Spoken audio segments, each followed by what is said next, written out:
Karibu tena mtazamaji wa Zone Media, jina langu naitwa Victor Moshi. Taarifa niliyokuwa nayo hapa inamhusu mkuu wa shirika la nishati ya nyuklia la Irani AEOI Mohamed Eslami kuweka wazi kwamba vinu vya nyuklia vya nchi hiyo viko salama licha ya kuwepo kwa mashambulizi ya Israel ambayo yamelenga katika maeneo hayo. Mkuu wa shirika la nishati ya nyuklia la Iran AEOI Mohamed Eslami amesema kuwa vinu vya nyuklia vya Irani bado vipo katika hali nzuri licha ya mashambulizi makali ya kijeshi yaliyofanywa na Israel katika siku za hivi karibuni. Akizungumza leo Jumatano, Eslami alieleza kuwa shughuli zote za nyuklia zinaendelea kama kawaida na hakuna madhara ya msingi yaliyoripotiwa kwenye vinu hivyo.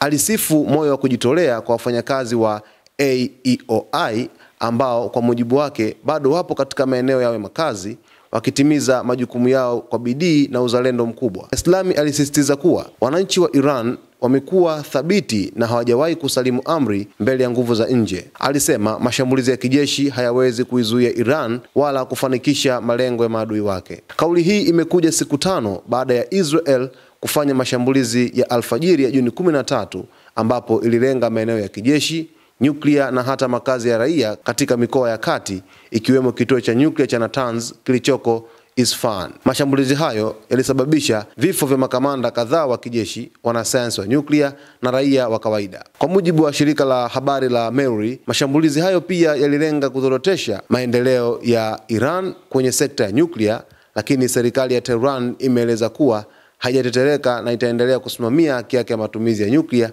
kwa njia ya amani. Mtazamaji, taarifa hii ni taarifa ambayo inahusiana na kile ambacho kinazidi kuendelea pale Mashariki ya Kati, ambapo nchi ya Irani ni moja kati ya nchi ambayo kwa sasa hivi inapingwa vikali na Marekani kwamba isiendelee kurutubisha madini ya uranium ambayo yanatumika kuweza kutengenezea silaha za nyuklia. Kwa hiyo katika taarifa hii na weka wazi kabisa kuhusiana na mkuu huyu wa shirika la nishati ya nyuklia la Irani, amewatoa wasiwasi wananchi wa Irani, lakini vile vile ametoa taarifa hii ili iweze kuwafikia mahasimu wake wakubwa Israel na Marekani kwamba vinu vyao vya nyuklia viko salama zaidi. Na taarifa zinaeleza kwamba Irani imevihifadhi vinu vyake vya nyuklia chini ya ardhi mita 800. Sasa ni umbali ambao ni mrefu sana, na inasemekana kwamba Israel haina silaha au haina makombora ya kuweza kupiga hadi kufikia umbali huo wa mita 800 kwenye vinu vya nyuklia vya Irani. Lakini nchi pekee duniani ambayo ina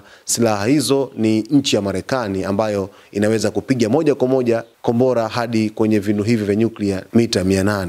Taarifa hii itazidi kuibua taarifa zingine katika nyakati zijazo. Cha msingi tu ni kuweza kusalia na Zone Media ili uweze kufahamu nini ambacho kinajiri kila wakati katika ukanda wa Mashariki ya Kati. Jina langu naitwa Victor Moshi. Asante kwa kuichagua Zone Media.